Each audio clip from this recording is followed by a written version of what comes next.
Šviežiais laidos produktais rūpinasi ir laidą remia Lidl. Sveiki, su jumis sveikinasi Justinas Kapkovičius, virtuvės šefas, o šiandien laidoje šviežios idėjos su Lidl mes pasigaminsime burokėlių sriubą, tačiau ji bus šiek tiek kitokia. Nulupti burokėlių nereikės.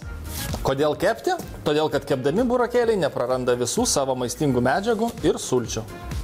Kol burokėliai kepa, pasigaminkime sriubą. Susismulkinkime svogūnus. Į puodą pilame šiek tiek aliejaus.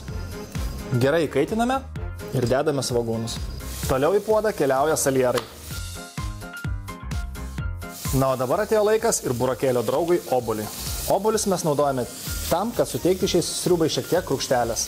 Viską gerai išmaišome ir patroškiname kelias minutės. Atėjo laikas pasidaryti manikiūrą. Nuvalome burokėlius ir dedame juos į puodą. Dabar pilame daržovių sultinį ir patroškiname 10 minučių. Daržovės triname iki vientisos masės. Burokėliai sutrinti, tad grąžiname juos į puodą, nuskaniname druska ir pipirais. Pilame šiek tiek grietinėlės, sriubą išmaišame ir užverdame. Mūsų burokėlių sriuba jau garuoja ant stalo. Šiandien tiek, o rytoj vėl pasimatysime šviežios idėjos su Lidl per TV3.